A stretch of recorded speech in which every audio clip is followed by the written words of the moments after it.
हरे कृष्णा। आप सभी लोगों का स्वागत है आज के सत्र में श्रीमद् भागवतम महापुराण की कक्षा। जिनके घर में शोर नहीं है वो लोग मेरे पीछे रिपीट करेंगे। नारायण नमस्कृत्य नारायणं नमस्कृत्यं नरै चैव नरोत्तमम्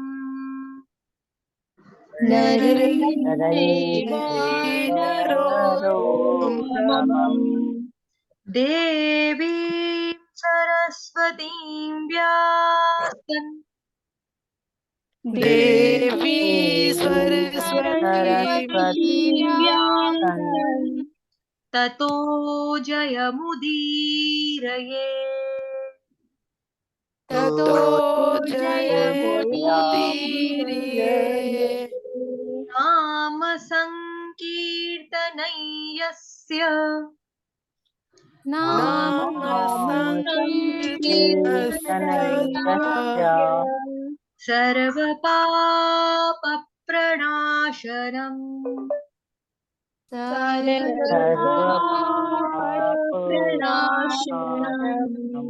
प्रणामो दुःखशमनः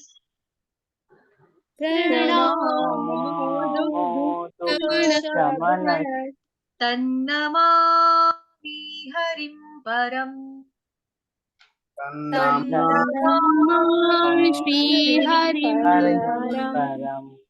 नष्टप्रायेष्वभद्रेषु नष्टप्रायेषु भद्रेषु नित्यं भागवत सेवया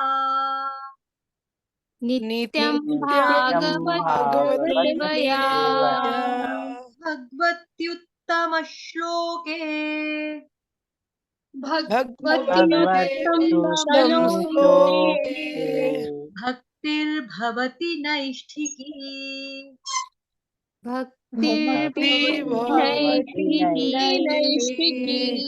ठीक है, आप सभी लोग अपने आप को म्यूट कर लो। बहुत बहुत शुक्रिया आप सभी लोगों का। मैं ही कर देती हूँ, चलो एक साथ सब हो जाएंगे। इस भेंट के अंत में भगवान ने श्री रामानंद राय को सलाह दी कि वे नौकरी से अवकाश प्राप्त करके पुरी आ जाएं, जिससे दोनों साथ साथ रहकर दिव्य संबंधों का आस्वादन कर सके। कुछ काल के बाद श्री रामानंद राय सरकारी नौकरी से मुक्त हो गए और जब उन्होंने राजा से पेंशन प्राप्त कर ली तब वे पूरी स्थित अपने निवास स्थान पर लौट आए, जहां पर वे भगवान के सबसे विश्वस्त भक्तों में से एक बने। पुरी में एक अन्य महाशय भी थे जिनका नाम शिखी महिति था। वे भी रामानंद की भांति अत्यंत विश्वास पात्र थे। महाप्रभु पुरी में 3 या 4 संगियों के साथ आध्यात्मिक विषयों पर गुह्य बातें करते थे और इस तरह उन्होंने आध्यात्मिक समाधि में 18 वर्ष बिता दिए। उनकी बातें उनके निजी सचिव श्री दामोदर गोस्वामी द्वारा लिखी जाती रही, जो उनके 4 घनिष्ठतम भक्तों में से एक थे। अब मंगलाचरण करेंगे। ओम अज्ञानतिमिरान्धस्य ज्ञानाञ्जनशलाकया चक्षुरुन्मिलितं येन तस्मै श्रीगुरुवे नमः। श्रीचैतन्यमनोभीष्टं स्थापितं येन भूतले स्वयं रूपः कदा मह्यं ददाति स्वपदान्तिकं। वन्देऽहं श्रीगुरुः श्रीयुतपदकमलं श्रीगुरुन् वैष्णवांश्च श्रीरूपं साग्रजातं सहगण रघुनाथान्वितं तं सजीवम् साद्वैतं सावधूतं परिजन सहितं कृष्ण चैतन्य देवं श्रीराधा कृष्ण पादान सहगण ललिता श्री विशाखान्विताश्च। नमः ओम विष्णुपादाय कृष्ण पृष्ठाय भूतले श्रीमते भक्ति वेदांत स्वामिन्निति नामिने। नमस्ते सारस्वते देवे गौरवाणी प्रचारिणे निर्विशेष शून्यवादी पाश्चात्य देश तारिणे। नमो महावदन्याय कृष्ण प्रेम प्रदायते कृष्णाय कृष्ण चैतन्य नामने गोत्विषे नमः। हे कृष्ण करुणा सिंधो दीनबंधो जगतपते गोपेश गोपिका कांत श्री राधा कांत नमोस्तुते। तप्त कांचन गौरांगी श्री राधे वृंदावनेश्वरी वृषभानुसुते देवी प्रणमामि हरिप्रिये। वाञ्छाकल्पतरुभ्यश्च कृपा सिन्धुभ्येव च पतितानां पावनेभ्यो वैष्णवेभ्यो नमो नमः। जय श्री कृष्ण चैतन्य प्रभु नित्यानंद, श्री अद्वैत गदाधर श्रीवासादि गौर भक्त वृंद। हरे कृष्णा कृष्ण कृष्ण हरे हरे, हरे राम राम राम हरे हरे, हरे कृष्ण कृष्ण कृष्ण हरे हरे, हरे राम राम राम हरे हरे। ग्रंथराज श्रीमद् भागवतम महापुराण की जय, श्री कृष्ण चंद्र भगवान की जय, श्रीला प्रभुपाद की जय। फिर हुआ कि रामानंद जी और महाप्रभु चैतन्य महाप्रभु जी के बीच में जो वार्तालाप चल रही थी, उसके बाद एक निष्कर्ष निकल गया। उसके बाद उन्होंने उनको ऑफर किया कि आप जो हो नौकरी से छुट्टी ले लो और आ जाओ जगन्नाथपुरी, मतलब पुरी में आ जाओ। फिर वहां पे रहकर हम दोनों साथ साथ में क्या करेंगे, अध्यात्म के ऊपर ही, मतलब कि अपनी जो स्पिरिचुअल जर्नी है उसको आगे बढ़ाएंगे, भगवान के दिव्य संबंधों का आस्वादन कर सकेंगे। भगवान जी के साथ एक भक्त का क्या रिश्ता है, उसको उसका टेस्ट करना, आस्वादन करना। तो कुछ समय के बाद क्या किया, उन्होंने नौकरी से मुक्त हो गए, रिटायरमेंट ले लिया और राजा से पेंशन प्राप्त कर ली, क्योंकि पेंशन तो रिटायरमेंट के बाद ही मिलती है ना। राजा से पेंशन ली और वे पूरी स्थित अपने निवास स्थान पर लौट आए, जहां पर वे भगवान के सबसे विश्वस्त भक्तों में से एक बने। विश्वस्त भक्त भगवान के, कि जिस पर विश्वास किया जा सकता है, वो बने। पुरी में एक अन्य महाशय भी थे। अब एक और एंट्री हो रही है जिनका नाम शिखी महिती था। शिखी महिती वो भी एक अच्छे भक्त थे, तो रामानंद की भांति वो भी अत्यंत विश्वास पात्र थे। महाप्रभु पुरी में 3 या 4 संगियों के साथ आध्यात्मिक विषयों पर गुह्य बातें करते थे, जैसा कि अभी हम श्रीमद् भगवद गीता का शाम को अध्याय पढ़ रहे हैं, जो अध्याय नंबर 9 राज विद्या राज गुह्य योग, तो उसमें क्या है, गुह्य ज्ञान है भगवान जी के बारे में। तो आध्यात्मिक विषय जो होते हैं, जो डीप वे में जाके स्टडी करते हैं, जो ऐसे नॉर्मली समझने में पढ़ने में समझ में बातें नहीं आती हैं, वो हमें भक्तों के संग में आती हैं। भगवान जी के भक्तों में परम शुद्ध भक्त जो होते हैं, उनके संग से हमको मिलता है, या गुरु की कृपा, जो परमाणिक गुरु हमें ज्ञान देते हैं, तब हमें वो गुह्य ज्ञान जो होता है वो समझ में आता है। तो महाप्रभु पुरी में 3 या 4 लोगों के साथ संगियों, यानी कि एसोसिएशन ऑफ डिवोटीज जो थी वहां पर भी, जो कि भगवान जी की जो भक्ति करते थे और बहुत ही विश्वास वाले लोग थे। 4-5 लोगों के साथ मिलकर क्या हुआ कि आध्यात्मिक विषयों पर उनके जो सब्जेक्ट था, सब्जेक्ट तो अध्यात्म अध्यात्म वाला ही था, आध्यात्मिक सब्जेक्ट ही था, उसके ऊपर गुह्य बातें करते थे, गहरी गहरी बातें करते थे, सीक्रेट बातें होती थी, टॉप मोस्ट सीक्रेट नॉलेज जो होती थी, उसके ऊपर उनकी चर्चा होती थी। तो अब जब इतना गुह्य ज्ञान कोई होगा, उसको समझने में अचानक से समझ में भी नहीं आएगा।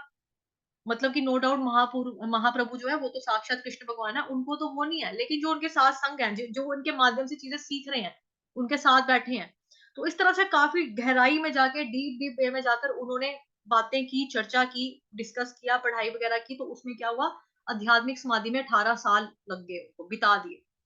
उनकी बातें उनके निजी सचिव श्री दामोदर गोस्वामी द्वारा लिखी जाती थी, जो उनके 4 घनिष्ठम भक्तों में से एक थे।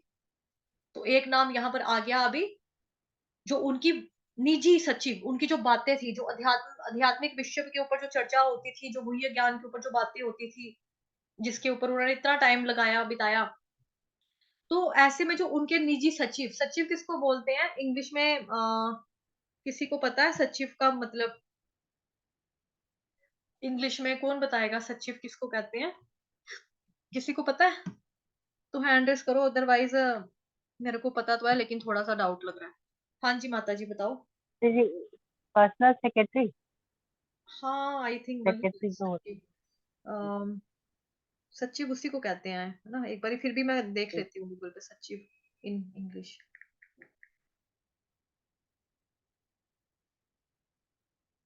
सचिव का मतलब हुआ, हाँ सही बोला माता जी। ये माता जी कोई लाइनें मार रहा है, समिता, समिता माता जी, आप लाइंस मारी जा रहे हो, इसको गंदा कर रहे हो स्क्रीन को, शायद गलती से हो रहा है, प्लीज मत करो, ठीक है? मतलब मत छेड़ो आप स्क्रीन को ना, फोन वोन को मत हाथ लगाओ, यहाँ पे लाइनें पड़ गई हैं, पूरी कटिंग हो गया।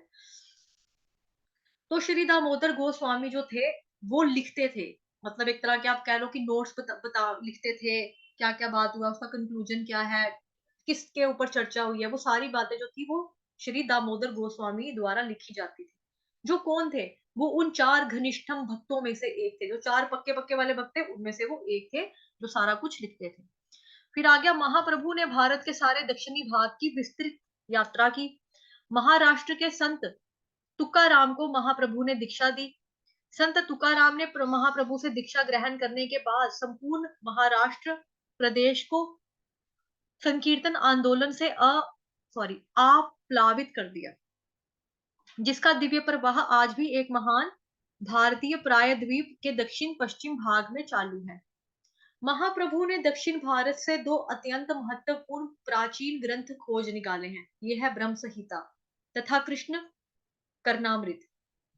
तो हम सभी जानते हैं कि जो ब्रह्म संहिता हमारे पास बुक मौजूद है, उसमें श्लोक मतलब 5वें चैप्टर से हमारे पास है, उसके पहले वाला जो मटेरियल है वो नहीं है। तो चैतन्य महाप्रभु जब दक्षिण भारत में गए थे तो उन्होंने ब्रह्म संहिता जो है ना, ईश्वर परम कृष्ण सच्चिदानंद विग्रह अनादिरादिर गोविंद सर्व कारण कारणम, जो बहुत फेमस है, वो फिर ब्रह्म संहिता जो है, जो ब्रह्म संहिता क्या है कि ब्रह्मा जी ने जो कृष्ण भगवान जी को प्रेयर्स ऑफर की थी, उसके ऊपर वो बुक है पूरा का पूरा। तो वो पहले, अब पता नहीं वो खो गई थी या हुआ होगा, हिंदू मुसलमानों की जब लड़ाइयां वगैरह होती है, लोग डिस्ट्रॉय करते हैं, तब खत्म हो गया होगा। तो महाप्रभु ने ढूंढ डांड के जो है वो निकाला, और हमारे पास इस वक्त जो शास्त्रों में जो हमारे पास ब्रह्म संहिता का मटेरियल पड़ा हुआ है, वो 5वां अध्याय से स्टार्ट होता है जो चीजें। तो और क्या बुक मिली उनको? कृष्ण करनामृत, ये दो ग्रंथ मिल गए उनको। तो ये दोनों ग्रंथ क्या थे? भक्ति मार्ग के हर व्यक्ति के लिए प्रमाणिक है, हर व्यक्ति के लिए प्रमाणिक है। किस व्यक्ति के लिए? जो भक्ति के रास्ते पे चल रहा है, जो भक्ति योगी है, जो भक्ति मार्ग मार्ग वाला है, उसके लिए जरूरी है, प्रमाणिक है। और महाप्रभु दक्षिण भारत का भ्रमण करने के बाद वापिस पुरी में लौट आए। उनके पुरी लौटने पर महाप्रभु के समस्त उत्सुक भक्तों को मानो जीवन दान मिल गया, क्योंकि वो वापस लौट आए। तो पहले जब वो चले गए थे, भक्त उदास हो गए थे, कुछ तो ऐसे थे मतलब कि उनको पता चला, जैसे कि गदाधर पंडित थे, उनको पता चला तो वो तो मूर्छित ही हो गए कि महाप्रभु जा रहे हैं, मतलब बेहोश हो गए थे। ठीक। तो ये मैंने लेक्चर में सुना था कल, परसों सुना था, आई थिंक परसों, हाँ परसों सुना था। उनके पूरी लौटने पर महाप्रभु के स्वस्थ उत्सुक उत्सुक भक्तों को तो मानो जीवन दान मिल गया। अब जैसे वापस आ गए तो उनको खुशी होगी बहुत ज्यादा, तो जैसे जिंदगी मिल गई हो। तो महाप्रभु वहां अपनी दिव्य अनुभूति की लीलाएं करते रहे। इस अवधि की सबसे महत्वपूर्ण घटना थी महाप्रभु द्वारा राजा प्रताप रुद्र को आकर मिलने की अनुमति देना। राजा प्रताप रुद्र भगवान के महान भक्त थे। वे अपनी गणना भगवान के उन भक्तों में से करते थे जिनका काम मंदिर की साफ सफाई करना था। राजा का यह विनयशील स्वभाव श्री चैतन्य महाप्रभु को भा गया। राजा ने भट्टाचार्य तथा राय दोनों से अनुरोध किया कि वे महाप्रभु से उनकी भेंट कराने की व्यवस्था करें, लेकिन जब उनके दो सर्वोच्च भक्त भट्टाचार्य तथा राय ने उनकी सिफारिश की, तो उन्होंने इस अनुरोध को सीधे अस्वीकार कर दिया। महाप्रभु का कहना था कि सन्यासी के लिए संसारिक अर्थ प्रिय पुरुषों तथा स्त्रियों के घनिष्ठ संपर्क में आना घातक है। महाप्रभु आदर्श सन्यासी थे, कोई भी स्त्री उन्हें नमस्कार करने के लिए भी उनके पास नहीं जा सकती थी। तो स्त्रियों को महाप्रभु से बहुत दूर का स्थान दिया जाता था। आदर्श शिक्षक और आचार्य के रूप में वे सन्यासी के दैनिक कर्म के प्रति अत्यंत कठोर थे। दिव्य अवतार होने के अतिरिक्त महाप्रभु मनुष्य के रूप में आदर्श चरित्र वाले थे। अन्यों के प्रति भी उनका आचरण संदेह से परे होता था। तो अभी भी आपने देखा होगा, जो सन्यासी आज की डेट में भी होते हैं, जैसे गुरु महाराज लोग होते हैं, तो ये लोग मतलब कि औरतों से थोड़ा दूर ही रहते हैं। ठीक है, अगर मतलब दंडवत प्रणाम वगैरह, मतलब कुछ होता है ना कि जैसे कुछ पुरुष होते हैं, वो तो जेंट्स को तो कोई वो नहीं है कि पाँव को हाथ लगा रहा है डायरेक्ट जाकर, या कुछ सेवा जैसे वे में कर रहे हैं। लेकिन स्त्री थोड़ी सी दूर रहती है। तो यहाँ पे जो, जैसा कि मैंने बताया कि भागवतम और भगवत गीता क्या है, अपने जीवन में अप्लाई करने वाली बातें हैं। तो यहाँ पे महाप्रभु जो है वो अपने चरित्र से, अपने आचरण से सिखा रहे हैं। ठीक है, कि स्त्रियों को महाप्रभु के आसन से बहुत दूर स्थान दिया जाता था। इसमें कोई भेदभाव वाली बात नहीं है। बट देखो, वो अभी सन्यास ले चुके हैं, सन्यासी हैं, तो ऐसे में वो अपना जो घर गृहस्थी, अपनी वाइफ, खुद को सबको छोड़ छाड़ के आए हैं। ऐसे में किसी लेडीज का पास में जाना, तो दैट्स वाई उस वे में, बट ये नहीं है कि वो भेदभाव करते थे। ज्ञान के रूप में अगर कोई आ रहा है लेने के लिए, सुनने के लिए, श्रवण करने के लिए, भगवान की हरि कथा के लिए आ रहा है, तो वो बराबर का हकदार है, चाहे वो कोई भी हो। सुनने कोई भी आ सकता है, बट एक होता है ना कि पास बैठना, थोड़ा सा दूर बैठना, मतलब वो चीज। आदर्श शिक्षक तथा आचार्य के रूप में वे एक सन्यासी के दैनिक कर्म के प्रति अत्यंत कठोर थे।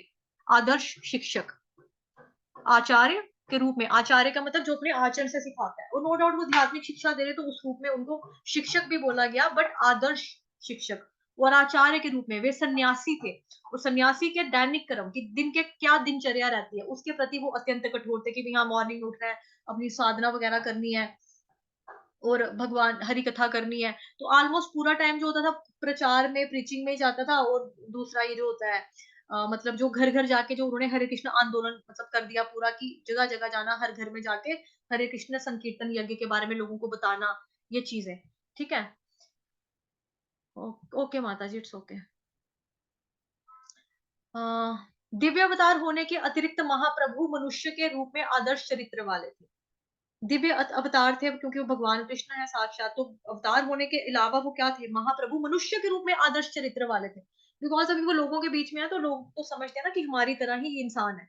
बट जो उनके खास जो मतलब कि वो वाले डिवोटीज हैं जिन्होंने उनके साथ पूरा टाइम स्पेंड किया हुआ है, तो उनको तो पता है कि ये मतलब भगवान है।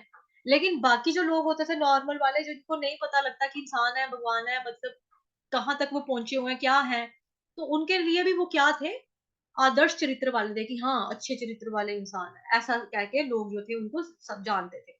अन्यों के प्रति भी उनका आचरण संदेह से परे होता था। जो दूसरे लोग थे वो भी कभी डाउट नहीं करते थे उनपे। आचार्य के रूप में वे अपने आचरण में वज्र वज्र से भी कठोर थे। वज्र किसको बोलते हैं, लोहे की शील्ड को, तो उससे भी मतलब लोहे को, उससे भी कठोर थे, मतलब आचार्य के रूप में। आचार्य जो अपने आचरण से सिखाता, तो मतलब वे अपने आचरण में, उनका जो आचरण था उसमें वो कठोर थे। फिर आ गया, और गुलाब से भी मृदु मृदु थे। गुलाब मतलब कोमल जो है, वो गुलाब से भी ज्यादा सॉफ्ट थे नेचर वाइज जो है। ठीक, क्योंकि वो सब पे दया करते थे, जैसा कि हमने पढ़ा था कि किस तरह से एक चोर ने उनका मतलब हार उठाने की कोशिश की, तो भगवान को कंधे पे बिठा के ले गया, मतलब जब छोटे थे वो, जन्मदिन पर उनके, तो वो कुबड़ा व्यक्ति था, और उसका कुब जो था वो दूर कर दिया। ठीक है, कुत्ता था एक, वो भी हरि बोल करता था। भगवान ने मतलब गुलाब से भी ज्यादा मृदु थे, सॉफ्ट नेचर के थे, मतलब काइंड। भगवान से ज्यादा काइंड कौन होगा, कोई भी नहीं हो सकता। लेकिन आचरण के मामले में वो हाँ कठोर थे, क्योंकि वो शास्त्रों का बारे में बताने के लिए आए हैं, कैसा लिखा है, क्या रियल में मतलब क्या है बातों का, भागवतम क्या चीज है, ठीक है, भगवान क्या है, कौन है, कैसे उनकी भक्ति करनी, तो सब कुछ तो वो देकर गए, तो उस वे में कठोर थे। बट अदरवाइज वो सॉफ्ट भी बहुत थे। और उनके पार्षदों में से एक छोटे हरिदास ने एक युवती पर कुदृष्टि से देखने की भारी भूल की। परमात्मा होने के कारण महाप्रभु छोटे हरिदास के मन की काम वासना को ताड़ गए, किंतु सॉरी उन्होंने तुरंत ही उन्हें अपनी संगति से निकाल दिया, और फिर कभी भी स्वीकार नहीं किया। यद्यपि हरिदास की इस भूल को क्षमा करने के लिए महाप्रभु से याचना की गई, बाद में वे छोटे हरिदास ने महाप्रभु के साथ छूटने के कारण आत्महत्या कर ली, और इस आत्महत्या का समाचार महाप्रभु को सुनाया। उस समय भी महाप्रभु उसका अपराध नहीं भूल पाए थे, उन्होंने यही कहा कि उसे उचित दंड मिला है।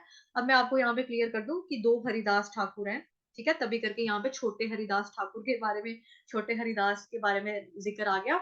एक हरिदास ठाकुर वो हैं जो हम वृंदावन में जाते हैं, जिन्होंने अपनी तपस्या से भगवान जी के अर्चा विग्रह को प्रकट कर दिया। जो भगवान जी की हमें मूर्तियां वहां पे देखने को मिलती हैं, उन्होंने तपस्या से प्रकट किया, तो वो बड़े वाले हरिदास हैं। ठीक है, वो मुस्लिम थे। अब यहाँ पे जो बात आ रही है ये किसकी आ रही है, छोटे महा के कारण छोटे हरिदास, ये कोई और थे व्यक्ति। उन्होंने क्या किया, एक औरत के ऊपर गंदी नजर डाल कर देखा, कुदृष्टि डालने की भारी भूल की, गलती की। तो जो महाप्रभु थे, चैतन्य महाप्रभु, उन्होंने क्या किया, उसके मन की बात को समझ गए कि ये कामी है बंदा, ये काम वासना को ताड़ गया, उनको पता लग गया। तो उन्होंने क्या किया, अपने ग्रुप से उसको निकाल दिया, अपनी संगति से निकाल दिया, कि भाई हम प्रचारक हैं, यहाँ पे लेडीज भी आती है सुनने के लिए, हरि कथा श्रवण करने के लिए औरतें भी आती हैं। आप उन औरतों के ऊपर ही मतलब माता समान औरतें हैं। औरतों को देखो क्या बोला जाता है, हम वैष्णवों में माता जी बोला जाता है, आदमियों को क्या बोला जाता है, प्रभु जी बोला जाता है। तो अगर कोई प्रभु जी जो है वो माता जी पे कुदृष्टि डालेंगे, मतलब औरत घर से गई है सत्संग सुनने के लिए, भजन कीर्तन में गई है, या फिर भगवान की हरि कथा का श्रवण करने के लिए गई है, वहां पर उसको इंसान कोई गंदी नजर से देखेगा, तो ऐसे में जो गुरु होंगे वो क्या करेंगे, जो प्रचारक होंगे वो क्या करेंगे, जो भगवान होंगे वो क्या करेंगे, वो उसको ग्रुप से निकाल देंगे। उन्होंने फिर उसके बाद उसको कभी भी अलो नहीं किया, कभी भी नहीं माना कि भाई तुम आ जाओ, दोबारा वापस जुड़ लो। हालाँकि उसने माफ़ी माँगी, लोगों ने भी बोला होगा कि आप इसको माफ़ कर दो, ठीक है? यद्यपि हरिदास की इस भूल को क्षमा करने के लिए महाप्रभु से याचना की गई कि मैं सॉरी बोलता हूँ, मैं माफ़ी माँगता हूँ, मुझसे गलती हुई है, मैं मानता हूँ, मैं आगे से नहीं करूँगा। लेकिन उन्होंने अपने ग्रुप से निकाल दिया, बाद में छोटे हरिदास ने महाप्रभु के साथ छूटने के कारण आत्महत्या कर ली। बिकॉज़ देखो अभी क्या था कि जैसे मैंने बताया कि जब महाप्रभु जाते हैं तो लोग वैसे ही सुनकर गिर-गिर कर बेहोश हो रहे थे कि हाय ये चले जाएँगे तो हम इनके बिना कैसे रहेंगे अब? हमारा क्या होगा? तो ऐसे में क्या हुआ कि जब उसने देखा कि मुझे भगवान ने ही मेरा परित्याग कर दिया, भगवान ने छोड़ दिया मेरे को। वो समझ अब वो ग्रुप में से एक था बंदा अगर तो वो जानते तो होंगे ना कि चैतन्य महाप्रभु कौन है, कितने महान है, वो तो साक्षात भगवान है। अब जब भगवान ने भक्त को बोला यार जा यहाँ से निकल जा अब तू और मैं तुझे अब कभी भी अपनाऊँगा नहीं। तो जब इस तरह से ऐसा फ़ील हुआ तो उस बंदे ने क्या किया, साथ छूटने की वजह से आत्महत्या कर ली, ठीक है? तो इस आत्महत्या के बारे में जब पता चला महाप्रभु को, तो महाप्रभु उस समय भी उसका अपराध नहीं भूले थे। उस समय भी उसका अपराध नहीं भूले भूले थे।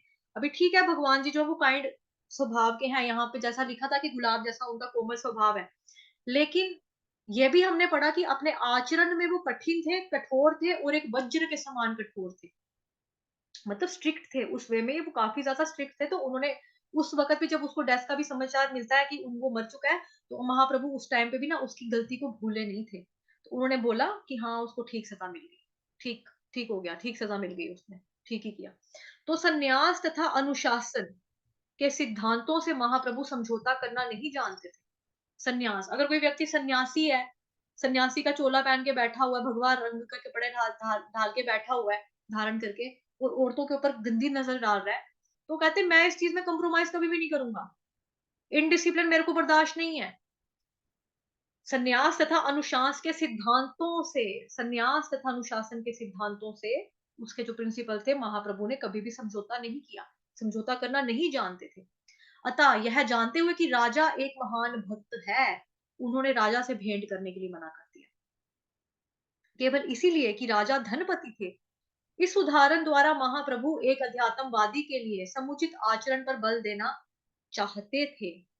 एक अध्यात्मवादी को स्त्रियों तथा धन से कोई सरोकार नहीं होना चाहिए। क्योंकि देखो जो सन्यासी होते हैं वो घर गृहस्थी, घर बाहर पैसा छोड़ के ही आते हैं। अब देखो जैसे किसी ने घर का त्याग कर दिया, ऑब्वियसली घर है, घर में प्रॉपर्टी तो होती है ना, माँ-बाप का पुश्तैनी घर होता है ना? कुछ ऑफिस होता है, उसमें कुछ पैसा भी मिलता है हमें, जॉब करते हैं या फिर पापा-मम्मी का अगर कोई बाय चांस बिज़नेस ही हो अच्छा, उसमें में भी हमारे पास पैसा होता है। लेकिन जो इंसान संन्यास ले लेगा, वो घर गृहस्थी, पैसा, नौकर-चाकर सभी तरह के ऐशो-आराम, पत्नी, इन सभी चीज़ों को छोड़कर संन्यास ग्रहण करेगा ना। तो ऐसे में अगर राजा आया है कि राजा से केवल इसलिए मिलो कि वो राजा है, क्यों? क्योंकि वो पैसे वाला है तो मिलना, तो उन्होंने बोला कोई ज़रूरत नहीं है जी, ठीक? इस उदाहरण से द्वारा महाप्रभु एक अध्यात्मवादी के लिए एक समुचित आचरण पर बल देना चाहते थे। मतलब उनका मिलने का मतलब ना मिलने का कारण ये नहीं था कि घमंड हो गया। ना मिलने का कारण बेसिकली क्या था कि हम सन्यासी हैं, हम सन्यास ले चुके हैं, तो हमको कलयुग में आने वाले समय में क्या होगा कि मतलब कि लोग जब पैसा वाले के पास देखेंगे तो चले जाएँगे भी उसके पीछे-पीछे। लेकिन आचरण की बात वो यहाँ पे बार-बार की जा रही है। यहाँ पर महाप्रभु के आचरण बता रहे हैं बार-बार कि आचरण के मामले में वो वज्र के समान कठोर थे। संन्यास और अनुशासन उनको बड़ा ज़्यादा प्यारा था। तो उन्होंने राजा से मिलने के लिए मना कर दिया कि भई क्या करना मिलकर? धन है, सिर्फ़ पैसा है उसके पास इसलिए मिलना, ना, मेरे को ठीक नहीं लगता। वो एक अध्यात्मवादी को, जो इंसान जो है अध्यात्म की राह पर चल रहा है, उसको स्त्रियों से, औरतों से और पैसे से कोई मतलब नहीं होना चाहिए, कोई सरोकार नहीं होना चाहिए। क्यों? क्योंकि देखो अपनी खुद की वाइफ़ बंदा छोड़कर आया तो दूसरों की वाइफ़ को क्यों देखेगा? क्यों देखना है? क्या मतलब है उस वजह से, है ना? तो वो चीज़ें यहाँ पे बताई जा रही है। अदरवाइज़ आजकल कलयुग चल रहा है तो आजकल के टाइम में तो देखो जो कुछ धूर्त लोग भी होते हैं जो गलत चीज़ें कर देते हैं। ठीक है, जैसे हम लोग टीवी चैनल पे न्यूज़ देखते हैं, तो वहाँ पे होता है ना कई पीर बाबे, फ़कीर वग़ैरह जो होते हैं, जो कपड़े डालते हैं हरे रंग के, भी मोर की पंखियों से झाड़-फूँक करते हैं। तो कोई कहेगा हमारे घर औलाद नहीं है, आप हमारे पास आना, आप मेरी पूजा करना, मैं आपको औलाद दे दूँगा। तो ये लोग बेसिकली गंदी दृष्टि होती है इनकी औरतों के ऊपर। ये कुछ कैरेक्टर वाइज ये लोग अच्छे नहीं होते। वैसे बाबे बन के बैठे होते हैं, बट अंदर से ये लोग गंदे होते हैं कहीं कहीं। सबका नहीं कह रही मैं, सबका नहीं कह रही, हो सकता है समाज में कुछ लोग अच्छे भी होंगे जो ऐसे बाबे बुबे हैं, बट अदरवाइज सभी लोग वैसे भी नहीं होते। लेकिन यहाँ पर जो बात हो रही है बाबों की नहीं हो रही है, ये अध्यात्मवादियों की बात हो रही है। अध्यात्मवाद आत्म साक्षात्कार के लिए जाते हैं, जिनको पता है कि भगवान कौन है, जिनको पता है कि हम कौन है, जिनको ये पता है कि हमारा भगवान के साथ रिश्ता क्या है, जिनको ये पता है कि हम यहाँ से मरने के बाद कहाँ पे जाएंगे, जिनको ये पता है कि जन्म जरा मृत्यु व्याधि से कैसे छुटकारा पाना है। तो ये सारी बातें अध्यात्म की बातें हैं, मेन मेन वाली। अदरवाइज गहरी गहरी बातें तो बहुत सारी हैं जो शायद मुझे भी नहीं पता। ठीक, बट ये मैंने बेसिक बेसिक बातें बता दी। ऐसे लोग जो सन्यासी बन जाते हैं उनको स्त्रियों से कोई लेन देन नहीं होता, पैसे से कोई मतलब नहीं होता, बिकॉज ये ऑलरेडी सारी चीजें त्याग करके आए हैं। अब जो चीज इंसान ने त्याग दिया उसको वापस भोगने की इच्छा कौन करेगा, थूक कर कौन चाटेगा? कम से कम एक अध्यात्मवादी पुरुष तो नहीं करेगा ये चीज, कि जो इंसान ने छोड़ दिया वापस उसकी उसके अंदर चले जाना, तो वो नहीं ठीक है। उसे सदैव ही ऐसे घनिष्ठ संबंधों से बचना चाहिए। फिर भी भक्तों की सुनीतियों के द्वारा राजा को महाप्रभु की कृपा प्राप्त हो सकी। इसका अर्थ यह हुआ कि भगवान का प्यारा भक्त कनिष्ठ यानी कि नव दीक्षित के प्रति भगवान की अपेक्षा अधिक उदार होता है। अब राजा से भले ही वो नहीं मिले, लेकिन लेकिन फिर क्या हुआ, फिर भी भक्तों की सुनीतियों के द्वारा राजा को महाप्रभु की कृपा प्राप्त हो सकी। अभी जैसे हमने पढ़ा है कि कृष्ण भगवान को कोई डायरेक्ट पकड़ के छलांग नहीं लगा सकता, मतलब कि छलांग लगा के नहीं पकड़ सकता है ना। तो फिर कैसे हम भगवान तक पहुंच सकते हैं? गुरु की कृपा से। गुरु से पहले कौन मिलते हैं? भक्त मिल जाते हैं, एसोसिएशन ऑफ डिवोटीज। उससे पहले कौन मिलता है? पथ प्रदर्शक गुरु मिल जाता है। रास्ते में मिले, देखा भी हाँ थोड़ा बहुत है, आप कहाँ जा रहे हो? मैं मंदिर जा रहा हूँ। मंदिर में कौन होते हैं? मंदिर में क्या है? मंदिर में भगवान रहते हैं, तो ये पता लग गया मंदिर में भगवान होते हैं। भगवान के दर्शन करने के लिए लोग जा रहे हैं, अच्छा मैं भी चलूंगा, तो पथ प्रदर्शक गुरु हो गया। उसके बाद मेरे को अपने साथ साथ में रखना, भक्तों के संग में आ गया कि जब जब जाओगे मुझे भी ले जाना, तो भक्तों के संग में आ गया।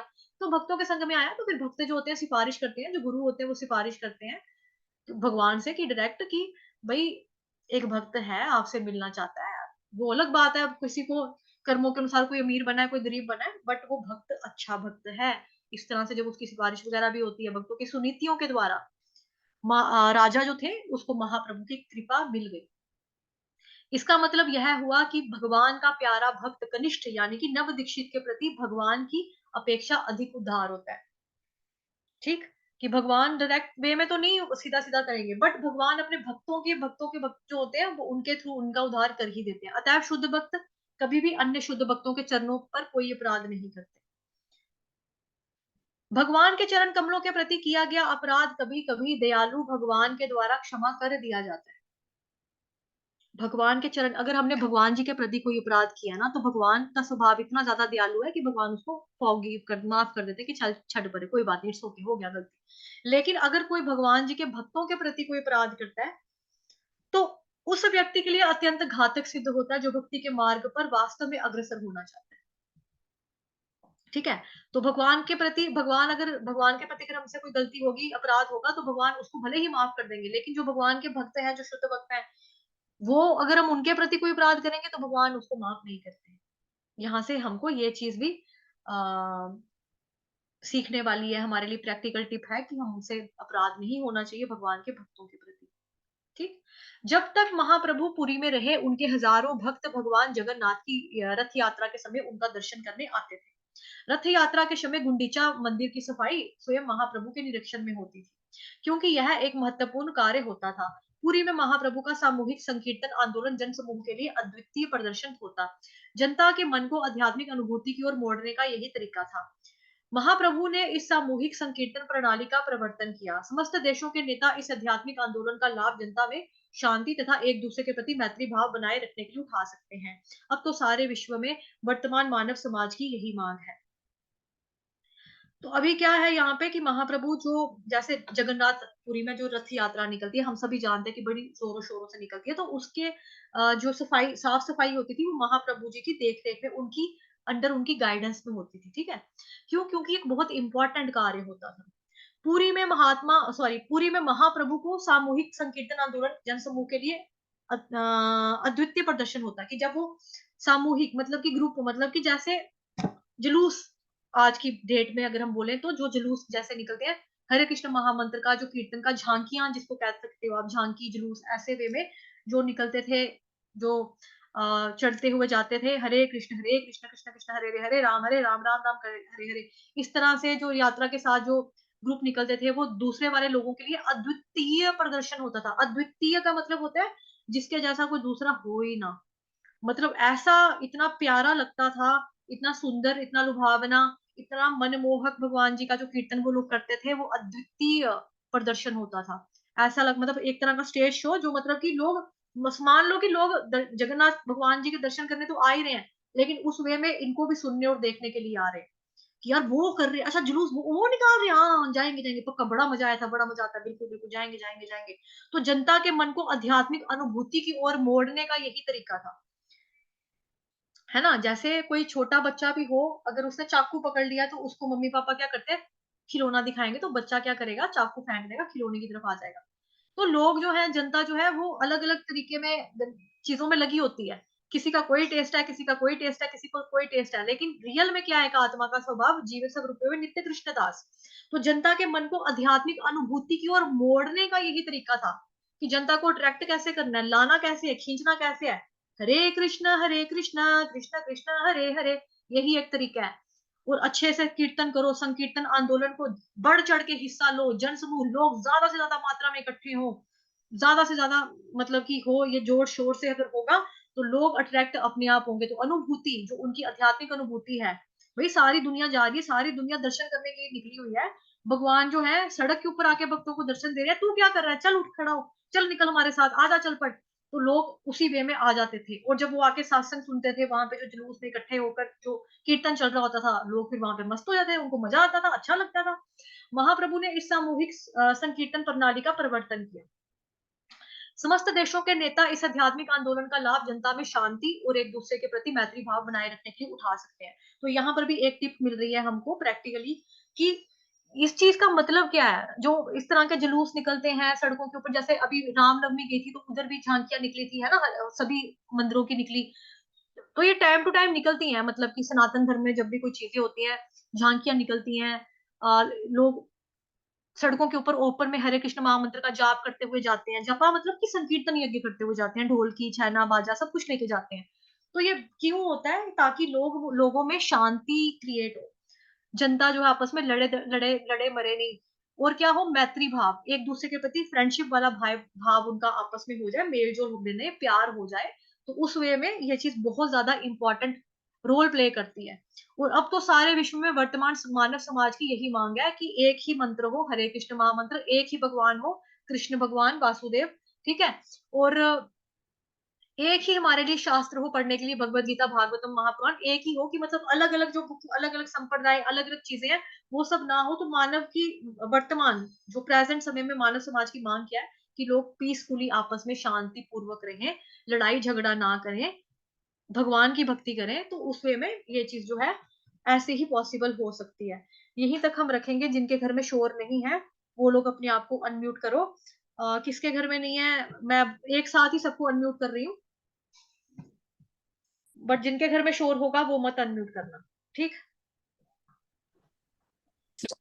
जिनके घर में शोर नहीं होगा वो नहीं करना। ओम पूर्णमद ओम पूर्णमिदं मैंने पूर्णमद बोला है, प्लीज ध्यान से सुनो।